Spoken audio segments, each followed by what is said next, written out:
Hello and welcome to Disseminate, a computer science research podcast. I'm your host, Jack Wardby. I'm delighted to say I'm joined today by Lexiang Huang, who will be talking about his OSDI 22 paper, Metastable Failures in the Wild. Lexiang is a PhD student at Pennsylvania State University, and his research focuses on performance debugging for complex distributed systems, and he is actively collaborating with large-scale companies to debug performance issues and improve cloud efficiency. Lexiang, welcome to the show. Hi, Jack. Thanks for having me. Let's dive straight in. So can you tell us how you became interested in research and how you became a PhD student, and specifically, how did you get interested in distributed systems? Oh, yeah, that's a very good question. Yeah, so for doing research, well, I like to explore the fundamental ideas behind phenomenons. Like for metastable failures, before like we propose like this idea, there are many forms of it. Like people call it like persistent overload, death spiral, etc. But what's fundamentally similar among those things, they are something that we can dig deeper into and provide a general framework to understanding them and solving them. Yeah, so that's why I'm interested in research. And you were talking about distributed systems? Yeah, distributed systems as well, yeah. Yeah, distributed systems are popular, but also I desire faster like computer systems in general. And I'm interested in distributed systems because there are many hard problems, of course, but because distributed systems are at scale. So when, like, say, improving the performance of system even by a little bit, it can generate a very impactful like influence. So that's why I like to do research in this area. Fantastic. Yeah, for sure. There's a lot of interesting problems in distributed systems, right? Yeah. Great. So you mentioned them earlier on, and the star of the show today, I guess, are these metastable failures. So can you tell the listeners what are metastable failures and maybe give us some illustrative examples? I know you mentioned a few before, but let's dig into that a little bit more. Oh, yeah. So metastable failures, well, speaking of that, you must have heard of retry storms, right?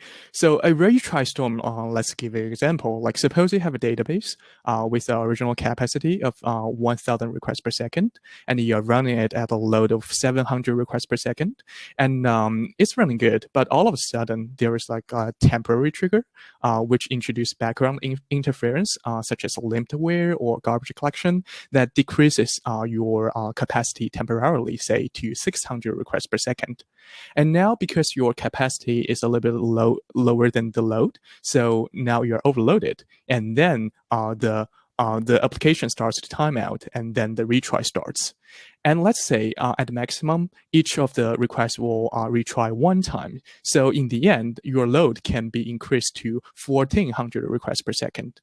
And at that time, even after you remove the trigger and your capacity was recovered to 100 requests per second, your system is still overloaded. And the system can never get out of it without any human intervention. And we call this permanent overload. So to summarize, a metastable failure is a case where there's a permanent overload even after the trigger is removed.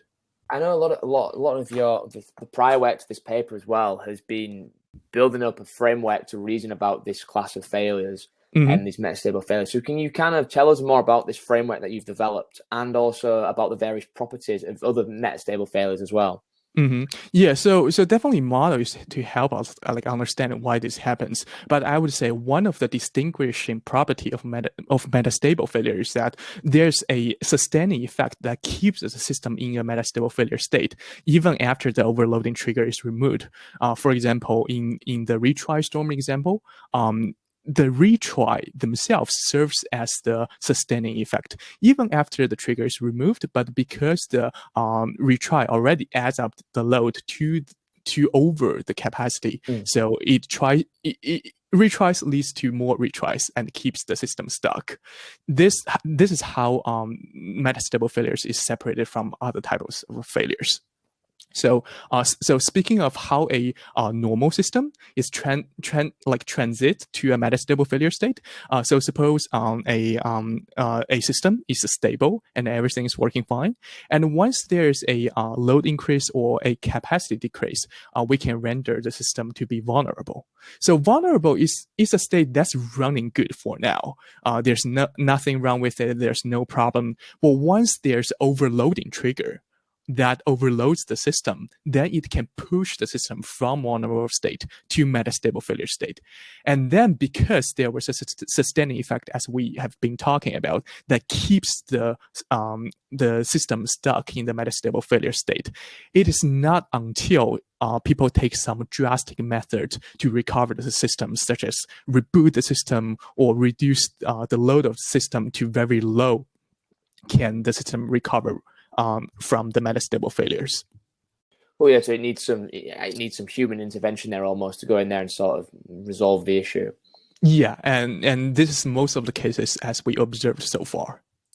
Cool. So in this paper, what was the main sort of research goal and what you were trying to achieve in this paper?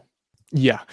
So first, we want to raise people's attention on this type of failure because by nature, metastable failure is rare. It doesn't happen that frequently. But once it happens from our study, it can lead to catastrophic results. So from our survey, we do find that a metastable failure, when it happens, it can lead to from 4 to 10 hours, most commonly major outages, and we found that sometimes people didn't understand the reason behind metastable failures correctly, so they try to do some recovery methods that even amplifies metastable failures. So that's why we want to propose the idea of metastable failures and provide a framework to understand it, and then after that we can think about what are the solutions to these problems and how can we resolve it. Yeah, so those are our main research goals. Fantastic. So you mentioned it a second ago, and there's an amazing study in the paper of various different metastable failures in the wild. How did you go about trying to tackle the problem, the research goal? How did you design this study? What was your approach to doing this? So you were asking about the how we define the metastability, or? No, more so how you designed the study and what your kind of we want to go and get a better understanding about metastable failures. How did you approach answering that question? Yeah. So first of all, when studying a problem, we want to make sure it's really existing in the wild. So that's something that we're studying. So that's why we first designed a survey. We want to study the prevalence of metastable failures in the wild. So how we did that is that we studied the public post-mortem incident reports. We started with that because usually when a company that tries to write a incident reports, that incident is already big enough to warrant public awareness, Yeah. So we started with analyzing 100 to 1,000 public incident reports, and we also try to find a diversity of companies and see whether they exist. For example, we try to look through reports in large cloud infrastructure providers like AWS, Microsoft Azure, and Google Cloud, as well as we focus on some smaller companies and projects like Apache Cassandra, etc. Yeah. So that's how we design. That's our yeah. Fantastic. Cool. So can you summarize for the listeners what the findings were of this study? Yeah, well, definitely there's a lot of findings that we find. And let's dive in. Let's go through them all. Yeah, let's go through them all. You can look at the paper for all the details, but I would say the most important is that the metastable failures are really can be catastrophic. And from our study, we find that at least 4 out of 15 major outages in the last decade at AWS was due to metastable failures. And people have diagnose this type of failures under different names in a very ad hoc fashion, like persistent congestion, persistent overload, retry storms, death spirals, etc. And people have done ad hoc recoveries to this as well, like load shedding, rebooting, adding more resources, or even tweaking configurations. So our insight from our study was that these different looking failures can be categorized under one taxonomy.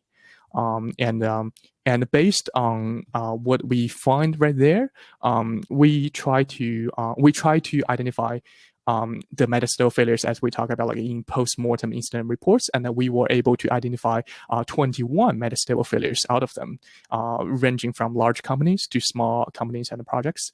And we found that the most important thing we found, as we talk about, it can cause major outages, and 4 to 10 hours most commonly, as we talk about, and incorrect handling really leads to future incidents. And I can give you an example on this. For one of the incidents we found at Spotify, there was a metastable failure that happened due to retry. It was a retry storm, and then the engineers at Spotify want to identify why the retry happens. So they add even more excessive logging to the retries. But because the excessive logging, the penalty of the retries is even higher, which exacerbates the metastability and leads to future incidents to happen. So that's how so this shows without properly understand this is metastable failures and the mechanism behind that, this can actually lead to wrong error handling or recovery methods. So all of this makes metastable failure a important class of failures to study. For sure, yeah, definitely. So of the metastable failures you identified across these different companies, what was the diversity in the metastable failures? In that, were there certain types of, once you kind of developed the taxonomy and the framework and whatever, did you find that there were certain things that happened with a lot more frequency than other types of metastable failures?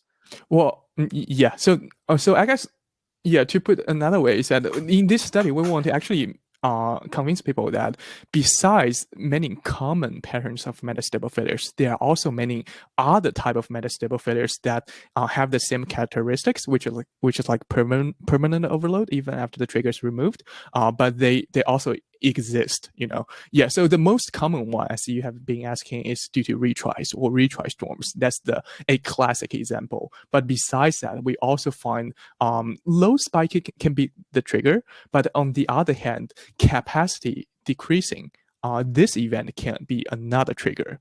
Because what really matters is about the level between the load as well as the capacity. When your load is below the capacity, everything is working fine. But when your load is above the capacity, and if there's a sustaining effect, if there's an amplifying mechanism that's existing right there, it can keep your system get stuck.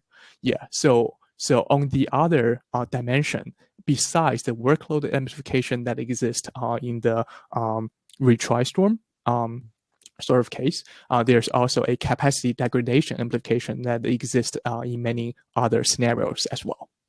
Fantastic. It's fascinating. I know in your papers also you've been working on this line of work for a while. And this paper introduced 3 like new extensions to the framework for reasoning about metastable failures. Can you tell us a little bit about what these additions you made and why they were made?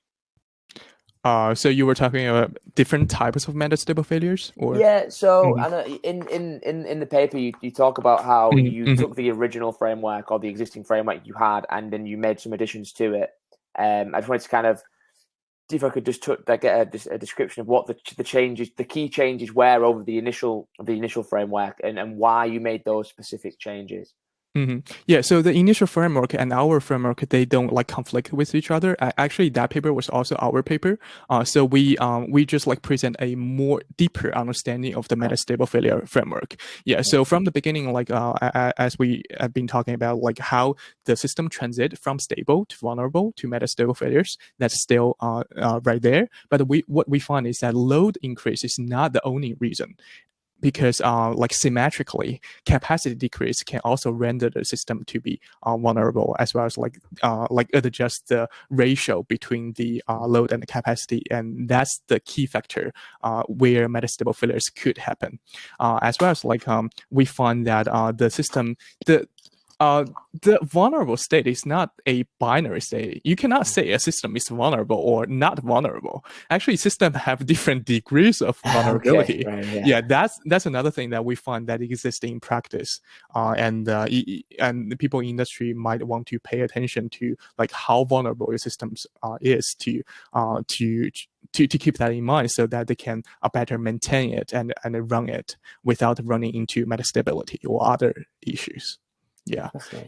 Yeah. So that's another thing. And also the other thing that we try to provide in this OSDI paper is that we want to provide real examples of metastable failures, because even in our previous hard OS paper, we said that replicating metastable failures is very hard, and we gave some like sort of ideas and simplified like incidents of how it could happen, but we didn't provide any real data on that, Nice, yeah. nice. Then in this, because in this paper we have like more space, and then we want to like provide more examples, as well as like release the code for people to really test it out, to see, oh, this is how metastable failure happens, and if they can come up with any like solutions to it, we are very welcome, and you can just test it on our test bed.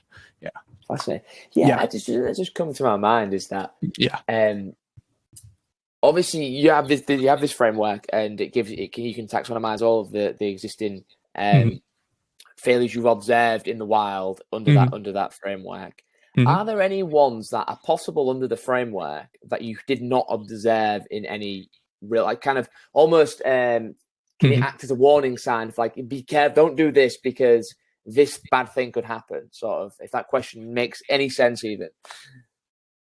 Yeah, so we definitely think about like the completeness of the model.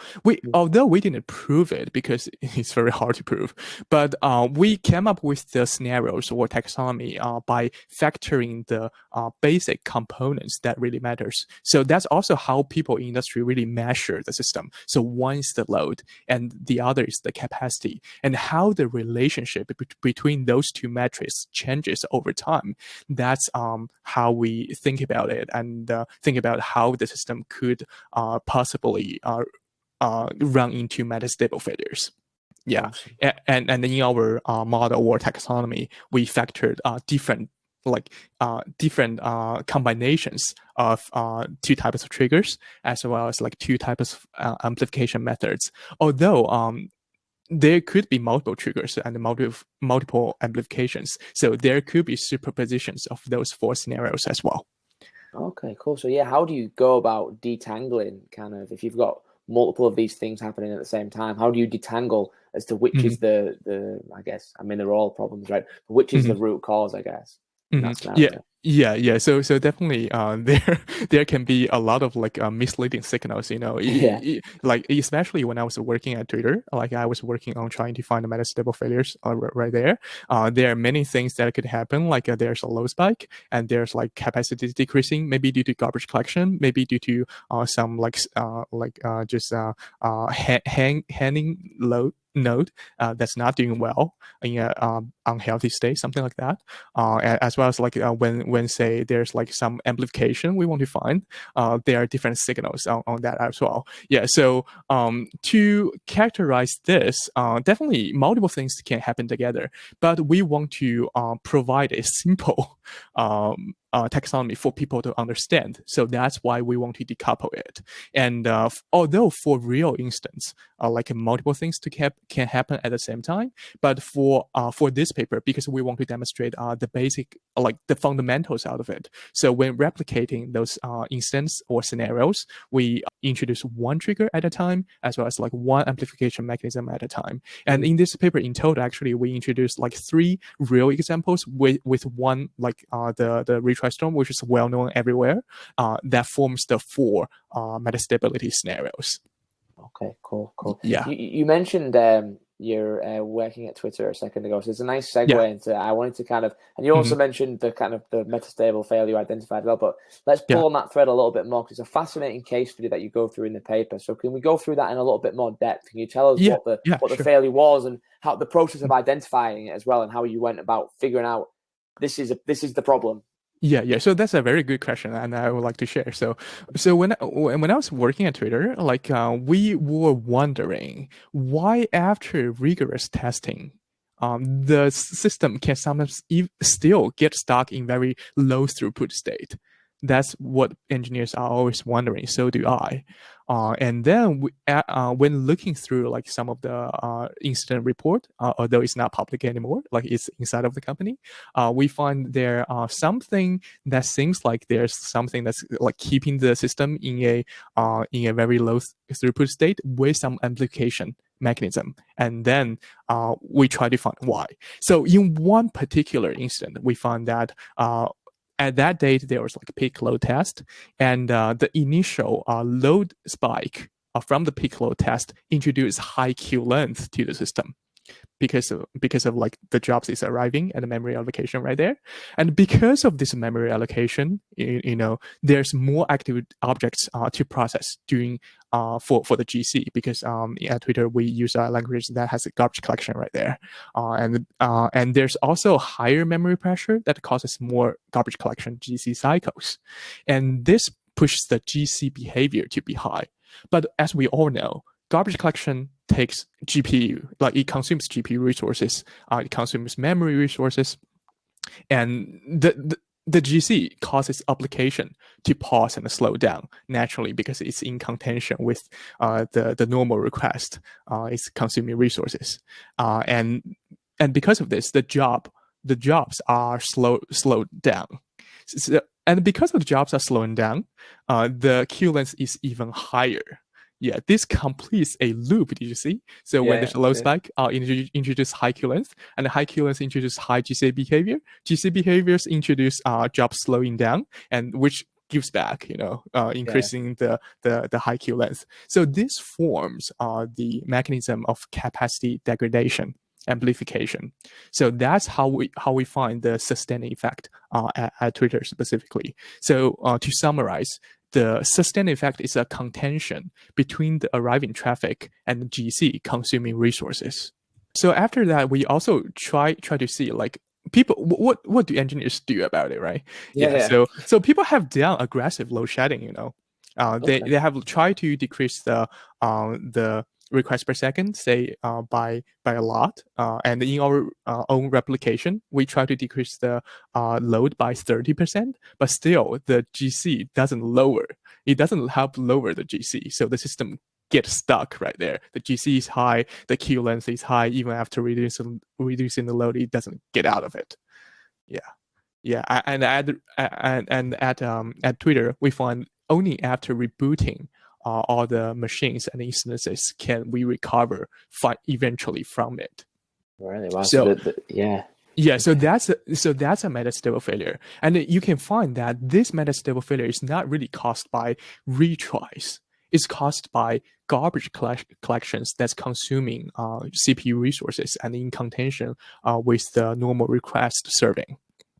My next question, and you've mentioned this throughout the chat so far, about replicating metastable failures. Yes. And obviously it's a very difficult thing. And you mentioned the initial sort of in your HotOS paper that it was kind of that was kind of not there then, and you found it really hard to do that. I guess the first thing I kind of want to ask is, with this, with your replication of these metastable failures, what were the questions you were trying to answer with this set of experiments? Yeah, so we do have like different types of experiments in our paper, but as we have discussing about, like each of them represent a different type of metastable failures. So first of all, we want to do proof of concept. Metastable failures is not only one type. It's not just like a retry storm. It has different like. It can be performed differently with different types of triggers, with different type of amplification mechanisms. So for each of the experiments right there, we do have different purpose for that. For example, for the garbage collection, as we talk about, like in the Twitter's case, we try to replicate it in a local environment just to make sure that it's a metastable failure. Yes, it is. And also we we confirmed that the trigger was due to the low spike, and the amplification, the sustaining effect, was due to the capacity degradation. But while there's also another type of trigger that could render the system to be runnable and eventually metastable failure, which is capacity decreasing trigger. For example, we have introduced slowdown to a replicated state machine right there. and the slowdown serves as a capacity decreasing trigger, and eventually it slows down the system, and then the application starts to time out, and then the retry starts. So that's the main message from that experiment. As well as we have built a 3-tier cache example. So when in the system we have the web server, we have the look asset cache, as well as like a backend database system, and once upon a time, there's like cache hit rate drop to the look-asset cache, and then because of the cache cannot serve many of the requests fall back to the backend database system, and because of the database was not designed to handle this many requests, so it was overloaded, and many requests starts to time out. And because of the application timeout, it cannot really refill the cache, Yeah, because it doesn't refill the cache, so the cache hit rate drop don't really recover. Yeah, so that's where the capacity degradation persists, and the system never get out of it.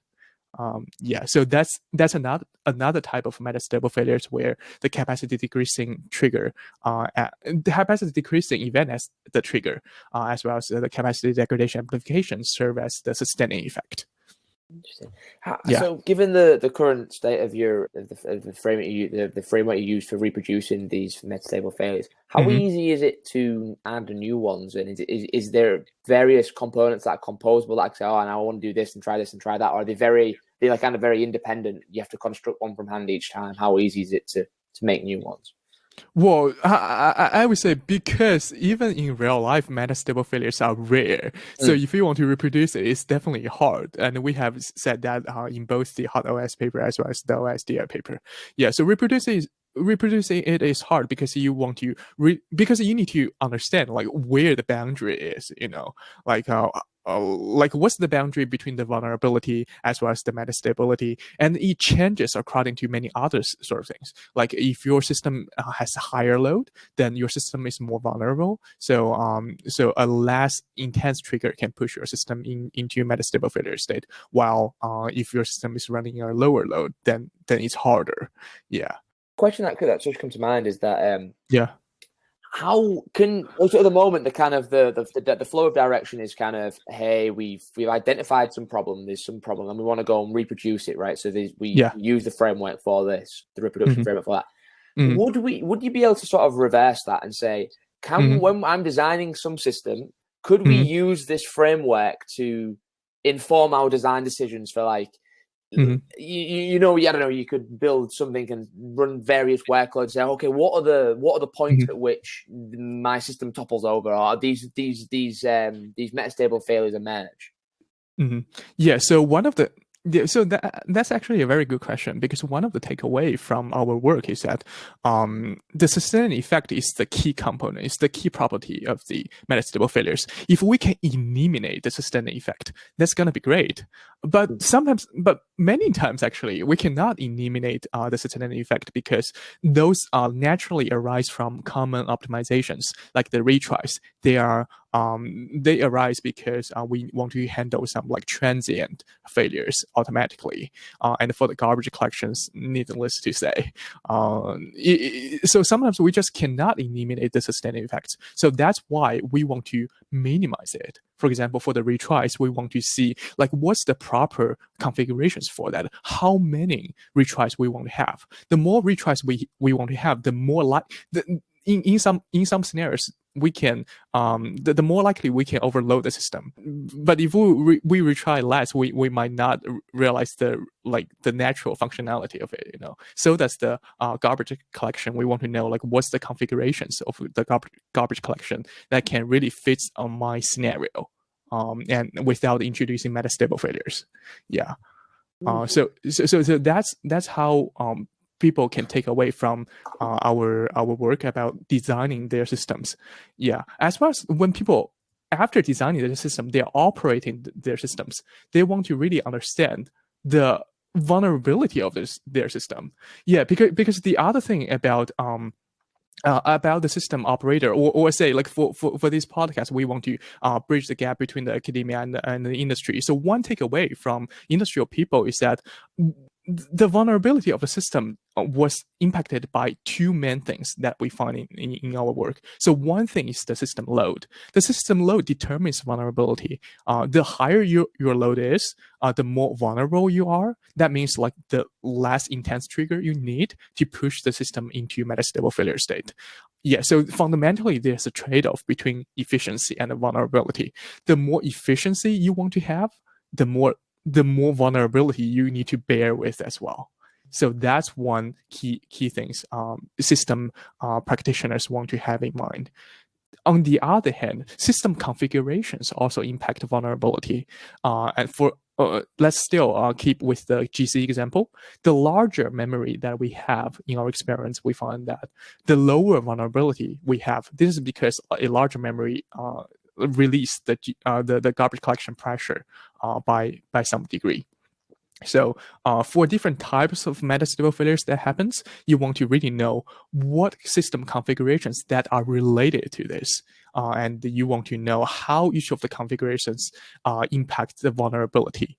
And then to it in the right direction and in the right order and in the right amount, right? Is the framework publicly available? Can the listener go and clone the Git repo and start playing around with it? Yeah. I mean, the replications examples are open sourced, and we welcome people to give it a try to see metastable failures, how it happens, and propose solutions on top of them. Brilliant. Yeah, I can definitely see this being integrated into as another tool to complement people's pipelines, right? For sure. Definitely. So I know you conclude your paper with a really nice discussion section, and it'd be great if you could kind of pull out the key findings and observations from this nice discussion at the end and tell the listener about those. So many of them, I would say, those are like details. You can look at the paper if you're interested. And I would say like one of the important thing we want to sell is fix to break. When you try to fix the system, as we discussed, it sometimes will break your system if you don't understand what's the reason of it breaks, like it broke in the first place.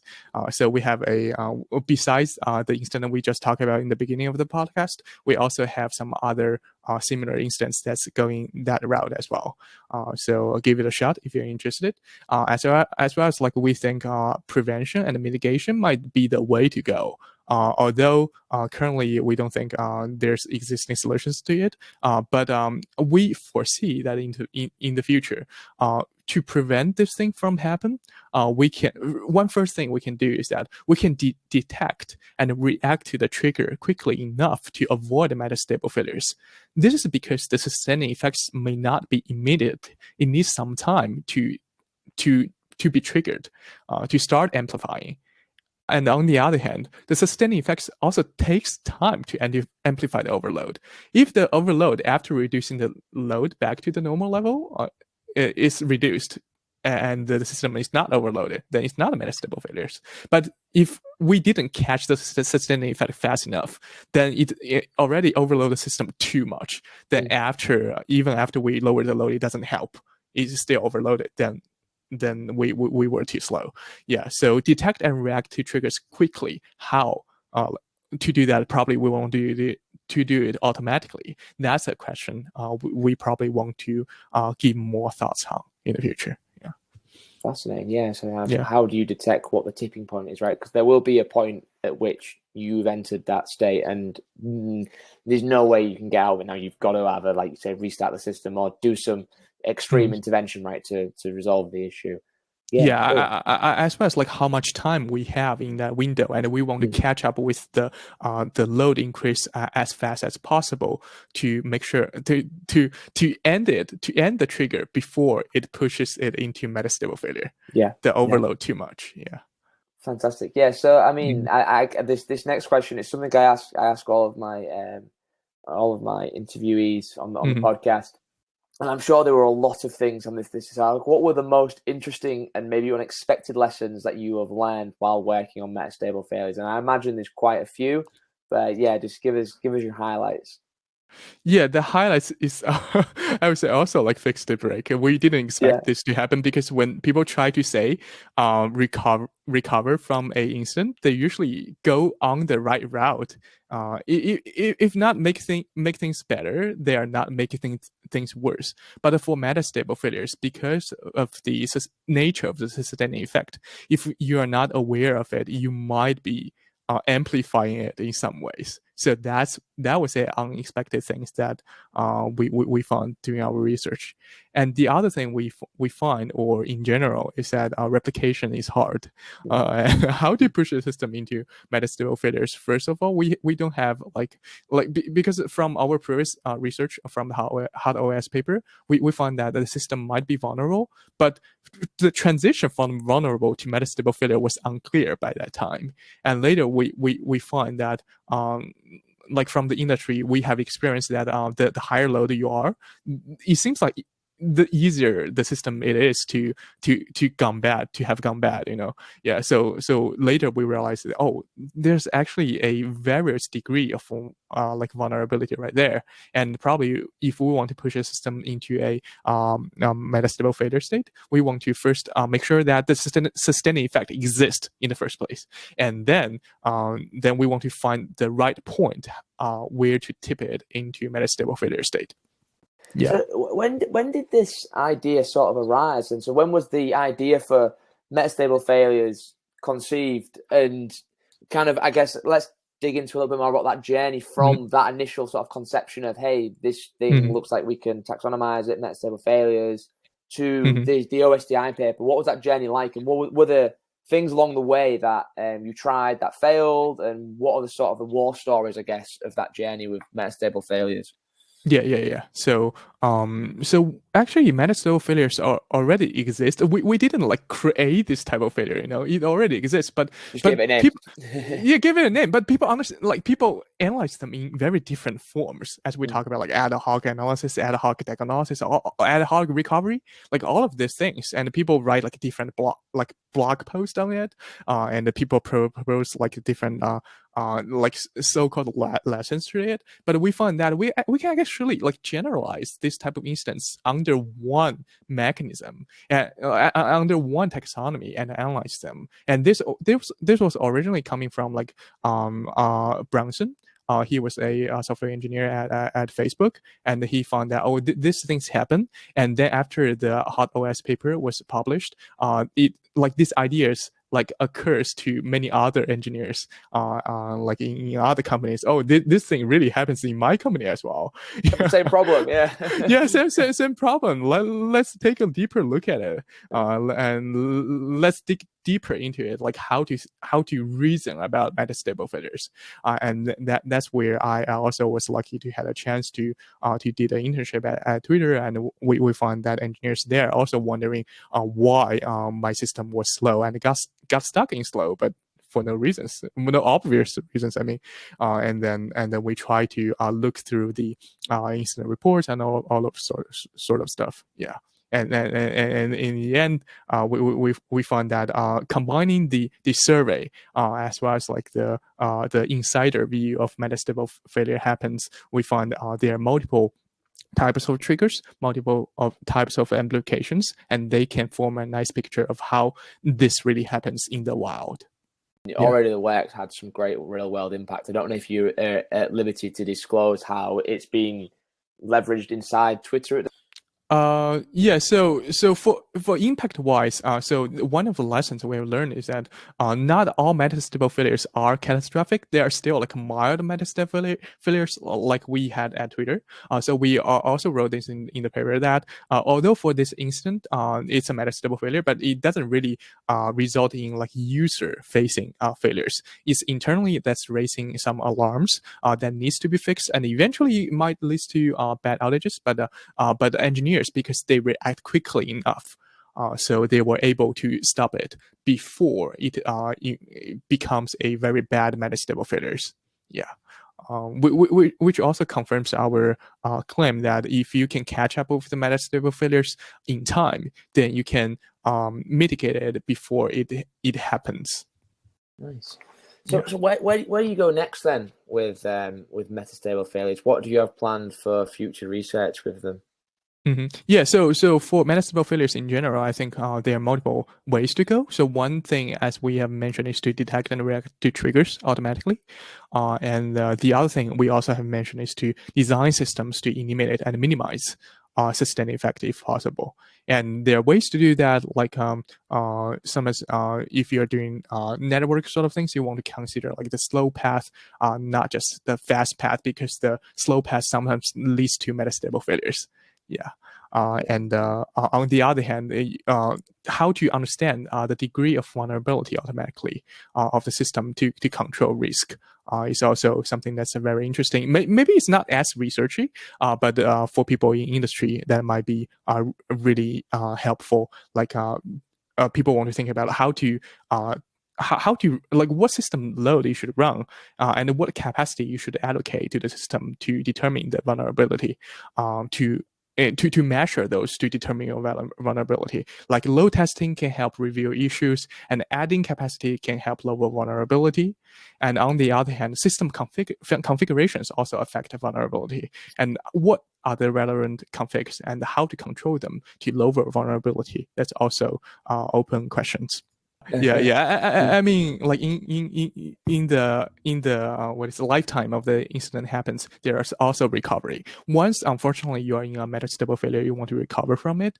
There are also multiple things you need to do. The first one is to fix the trigger to prevent recurrence. And there are multiple ways you can do that. You can negate load spike by load shedding. There's you can do like rollbacks to hard deployments. You can also do hotfix software bugs like on the fly. And after you have done all of this, you want to make sure you end the overload to break the sustaining effect cycle, like load shedding, like increasing the capacity, like change the policy to reduce the implication factors, so on and so forth. So currently, many of the stuff can be done by engineers. Like once there's alarm, there's like detection of metastable failure that might happen. You want to go there and find the right knob to tune them. But in the future, if we can even make this all automatic, more automatic, then it's gonna be even better. It's kind of speed up the recovery process. Definitely, yeah. I look forward to all of your future research. That sounds fantastic.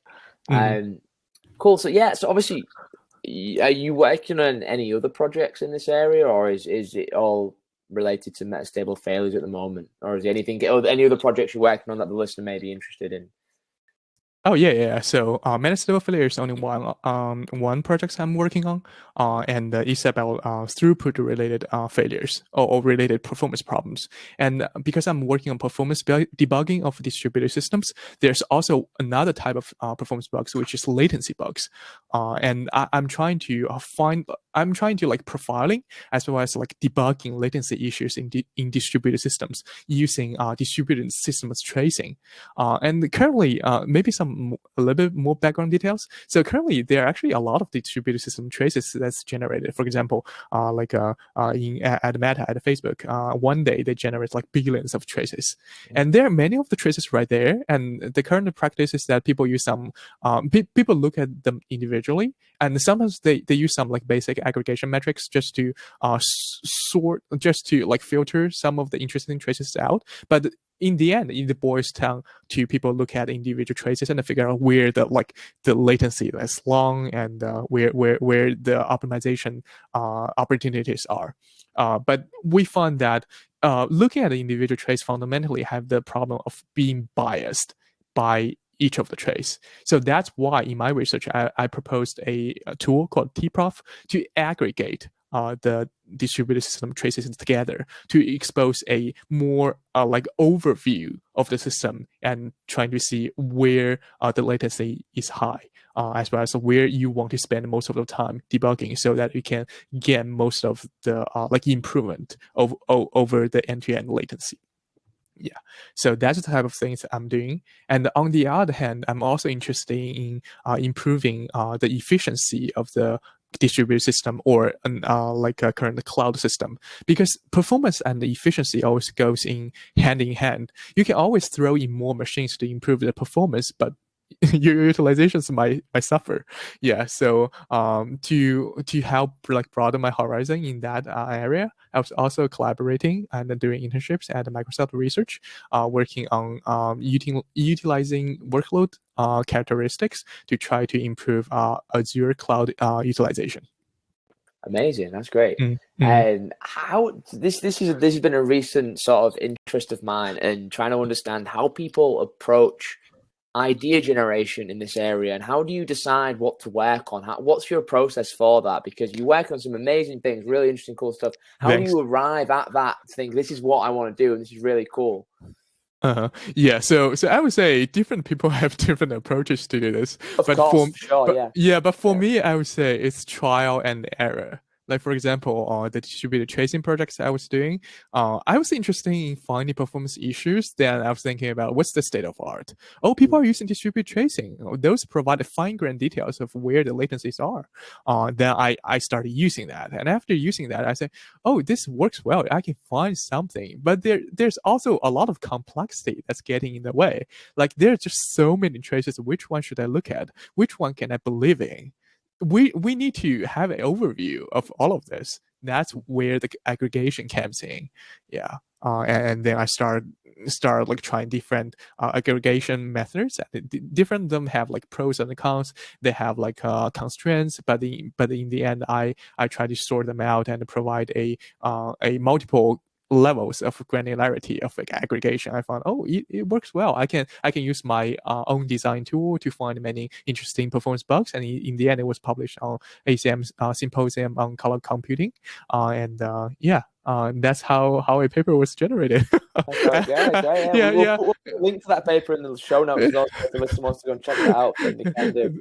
Thanks, Yeah. thanks. Well, I mean, yeah. So that's for that paper, but for this paper is it's also a little bit different because after doing that, I found I could use some like the open source benchmarks and try to find the performance issues with them. But for distributed system in the open source world, you don't have that large scale distributed system. They're also like you always wonder like how can you even do more impactful research. So that's why I try to intern at like big companies, either with cloud on-prem or with big like public cloud. So at Twitter, I was able to hear like engineers' opinions about some of the papers they found, for example, in HotOS about the metastable failures. It occurs to them like we also always wonder the same problem, why it's just low throughput. Let's dig into it and see whether some of the instances that happens at Twitter are metastable failure. Well, I would say, adding up to your previous question, many of the instances at Twitter was not metastable failures.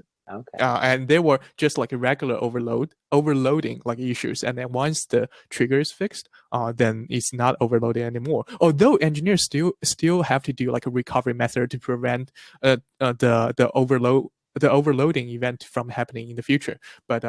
But it's not metastable failures, Yeah, metastable failures are rare and persisting, and that's why it was hard. But I was lucky, I would say. In Twitter, I was able to find one instant, and I was able to find like a well documented data that I can analyze them and show in the paper to the public. So that's a nice case study. So how that's how that helps. So for grad student, I would say if you really want to look for interesting problems, you can go to industry and see. Sometimes things pops up, and if you're interested, there can be collaborations. Amazing. Yeah, no, it's really nice to see the breadth of everyone's different sort of approach to answering this question is really interesting, and that's another really fascinating answer to it as well. Brilliant. So I've got just two more questions now. Yeah. And the first one is, what do you think is the biggest challenge now in your research area, so in distributed systems, in metastable failures, and all the other cool things you work on? What do you think is the biggest challenge that's facing us now? Yeah, so I think I've mentioned that a little bit, but because I'm working on performance debugging, I Mm, found that currently still there are tons of human efforts that was spent on performance debugging. Like in large companies like Google, like Facebook, like Meta, like all these large companies or even smaller companies, people hire performance engineers or capacity engineers, specifically for dealing with performance problems. And the tools they're currently using which are good, but we can do even more than that. And I think one of the keys to do more automation. Yeah, for example, for the metastable failure incidents, if we can somehow find a automatic way to detect it quickly enough, then it can help prevent it from happening in the first place. And also when something when the system is already in a metastable failure state, how to automatically recover from it. Maybe we can auto tune the configuration somehow to get rid of, can get out of the metastable failure state. That's another thing that we can do. And in general, about debugging performance issues, like their different like stages. You first detect there's a problem, and then you try to diagnose it to try to find the root cause of it, and then after that you try to recover from it and prevent that from happening in the future. So in the detection field, like in this stage, I think recently there are multiple papers on this, which is good. Like people are leading to that direction to do more automation on that.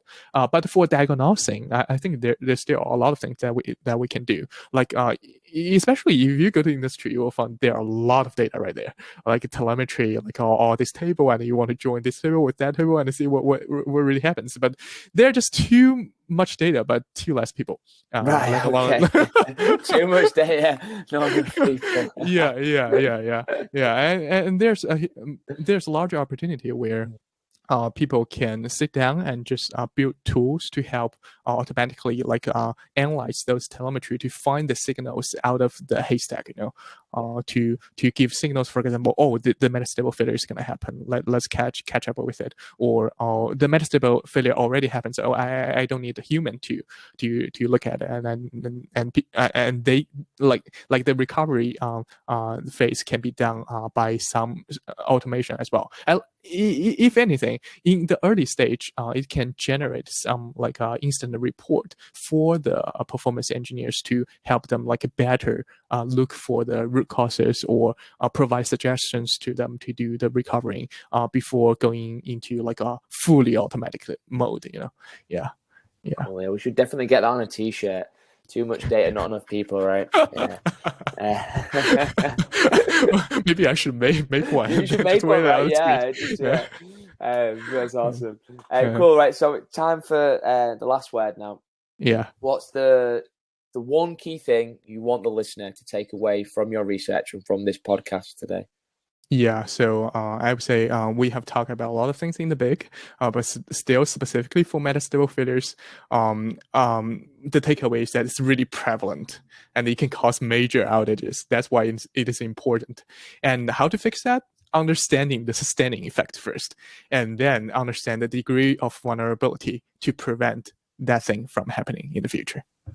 Amazing. And let's end it there. Thanks so much, Lexiang, for coming on the show. It's been a great conversation. And if the listeners are interested in knowing more about Lexiang's work, we'll put the links to all of the relevant materials in the show notes. And we will see you next time for some more awesome computer science research. Thanks, Jack. Thanks, everybody, for listening.